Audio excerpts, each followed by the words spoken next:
Hopefully that's clear.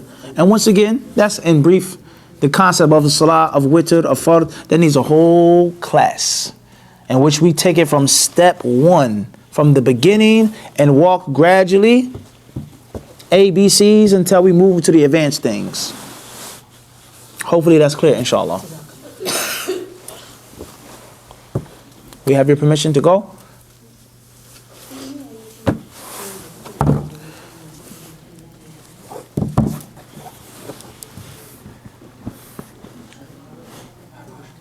Fadal. Well, no. Yeah, no questions. There's only questions for the sisters. I'm sorry. If they allow you to ask, perhaps. Yes. Okay, she said yes. I'm from Bangladesh, and inshallah, maybe you can elaborate more about. They have a thing where they won't pray in the same room. Like I say, my father, if he prays in this room, they won't pray in the same room. My mother will go into her room. So the question is, some Muslims, he says, perhaps some Muslims from Bangladesh, some of our brothers and sisters from Bangladesh, if a man prays in one room, he won't, the wife won't pray in the same room. They'll pray in separate rooms. I would say that there lies no doubt this is not from the sunnah of the Prophet ﷺ. Rather, this is baseless. And perhaps this is from superstition or some other type of baseless cultural practice. The Prophet ﷺ, he would pray, and Aisha radiallahu anha will be sitting in front of him. The narration states that when he made sujood, I would pull my legs back. He was directly close to her. So therefore, the Prophet ﷺ, he would pray in the company of Aisha. Another narration is the hadith of Abdullah ibn Abbas, in the Sahih, Sahih Bukhari and others, in which the Rasul ﷺ, he made Salah Qiyam al-Layl with Ibn Abbas and with who? Maymuna radiallahu anha. We also have another hadith that's collected in the Sahih, the hadith of Anas. And Anas's mother was who? Sulaym. So many different authentic hadiths in which the Prophet prayed with his wives, prayed with his family. So therefore that's batil, that's false. That's a false practice. They come with a pray in the innermost of your home. We say, once again, is that the salah has been explained in detail by our blessed Prophet ﷺ. What to do and what not to do. And we have different levels of mistake as Muslims. First level is ignorance. We just don't know. The next level is lack of proper understanding. Taking a hadith, misusing it, misunderstanding it. And the third level is the level of innovation. Doing things that are baseless, that have no authentic foundation in our way as Muslims.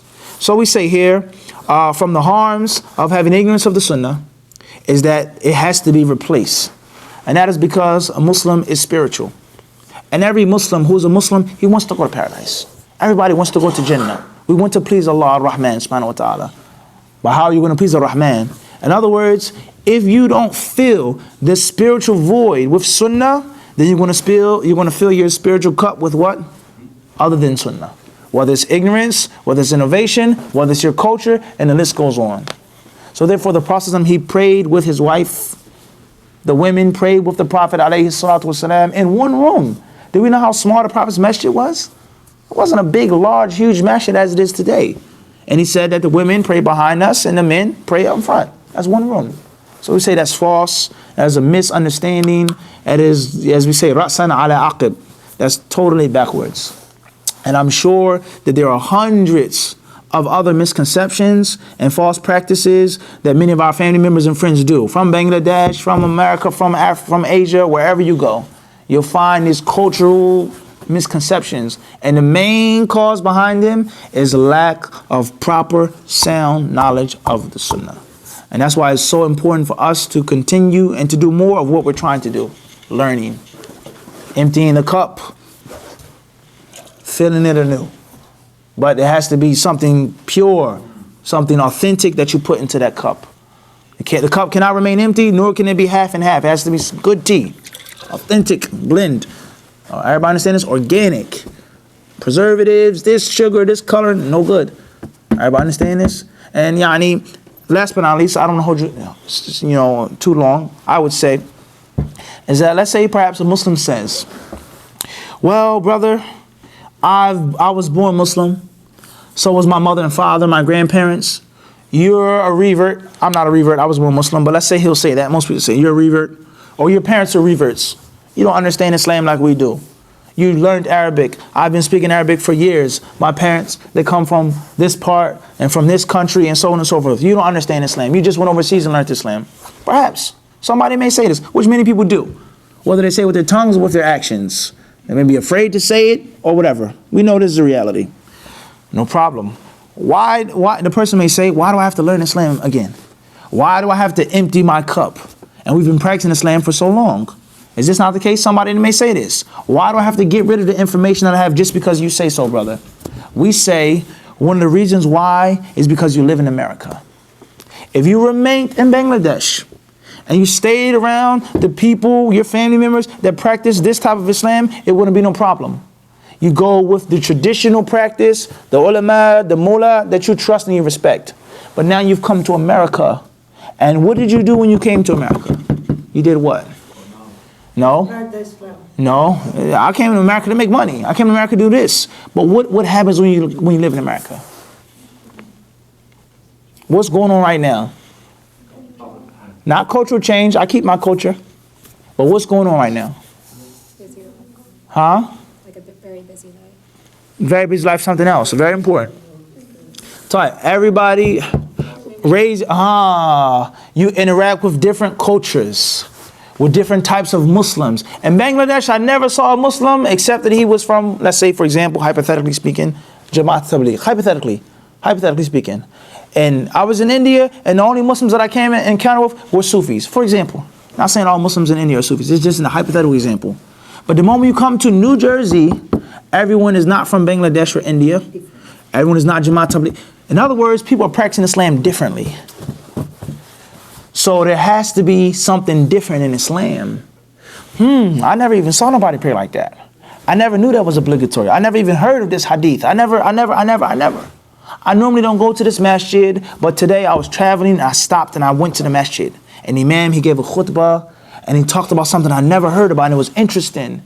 The moment you interact with different people, now your mind has to be moving. There is some other information out there that perhaps I didn't get in Bangladesh. There's a hadith or 2 or 3 or 10 or 20 that I never even heard of. My parents never even heard of. Now it's the cultural melting pot. You have to learn something new because you were never properly taught Islam. You just learned Islam through your cultural practices. Everybody understand this? So now it's mandatory to do what? I have to get rid of all of those previous teachings and search and find what's correct and then put it back. What I have of the previous teachings, I keep that is good from the Sunnah. What is baseless, it must be erased. It's just that simple. Everybody understand this? If you lived in one country, it wouldn't be a problem. But now you're coming to different Muslims now. In other words, the way you're dressed and the way she's dressed, it has to be a reason why. And that is upon you to learn and to seek. I just want to add something that I'm not sure about other countries, but especially what we see in Pakistan, that people have changed the practices they used to do before. Now more people know what is real sunnah, what is bid'ah, because there are people who learn Arabic, they're traveling, they're learning through internet and other things. So they are also changing. That's right. Access to knowledge, let alone the efforts that people have made in making a movement and pushing the people to learn. And the whole concept of sunnah and bid'ah. Why? What's the big deal with bid'ah? There's no doubt about that. So it isn't the same anymore. I'm not in a village in which is my mother, my father. He's the Quran teacher. He taught everybody in the village for 50 years. It's different now. It's something else out there. And it's your job and my job to learn the basics. But before you learn and discuss any issue, the importance of getting rid of the pre-assumptions. You have to get rid of all the previous teachings. And you got to start from the beginning. As you just mentioned, Arabic, online, learning, access. Knowledge is accessible now. And as one of my students said, Brother Zakaria, one of my students, he's from Guyana, he said, and now he says, in the 21st century, he says, ignorance is a choice. Ignorance is a choice. There's no excuse for a person to be ignorant in 2016. Everything is accessible. You can ask a question. This is so much availability of ilm today. So that's very important. I heard one thing what I asked and they said you can't sit in front of a man teacher and so you have like Type. Yes. The question is, with regards to sitting in front of a male teacher, is it permissible or is it impermissible? We say it all depends on the situation. Okay? We have several different levels of genders and mixing. It's not just one level and it isn't just one ruling. A man being alone with a woman whom he isn't a mahram for, that's one level. Everybody understand this? Us being together, no one else. That's one level. A man being in the company of more than one woman whom he's not a mahram for is another level. A man being in the company of a woman and it's something that's doubtful and dubious. It's strange, it's murky. The time or the place or the nature of the conversation and the engagement, that is also another level. And then we have, last but not least, one man or two men or three, and we have a group of women. Are they the same? Is a screen mandatory? And another very important point is the hijab of the woman. A woman who wears the full hijab is not like the same a woman who uncovers her hands and her face. It's different. As if a person would say, if you walk out the street and everyone sees your hands in the face, then the people can see your hands in the face in the masjid. The woman who nothing is seen from her, it isn't what? Isn't the same. You understand? So it all depends on the situation. If there is free mixing and laughing and joking and giggling, and I'm sitting close to you and this and that, we're all Muslims, that's one thing. As far as if there's a class, a lecture, the Prophet ﷺ, he gave the khutbah to the men on the Eid. He took Bilal with him and he walked and then he addressed the women. He addressed the women and he told them to give sadaqah, and they threw their earrings and their bracelets and gave money. He spoke to them. He was in front of them. That doesn't mean that the Prophet ﷺ would sit every time and be in direct contact with women on a daily basis. Just him and her. La. So there are levels. There are levels. Wearing the curtain or having the curtain, being totally secluded, there's different levels. Is it best? Is it preferable? It depends on the time and the situation. It depends on the time and situation.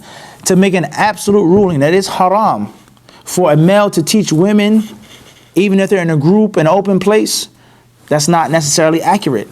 Nor is it necessarily accurate to say we can all sit around and have, a kumbaya and sing and nah. There's what? There's details in the ruling. There's details what? In the ruling. Wallahu a'lam. That's in brief. There's what? We said there are what? There's details. When is it permissible and when is it haram? Everybody clear on this? Make sense? Wallahu a'lam. Khayr inshallah? Wa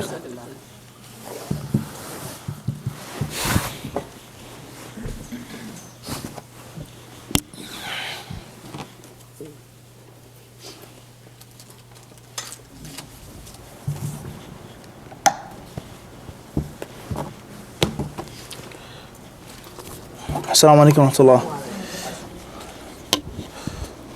Assalamu alaikum. Where Nafis? You're supposed to cut off the camera. Sorry, just wait for him. Yeah, I'm fine.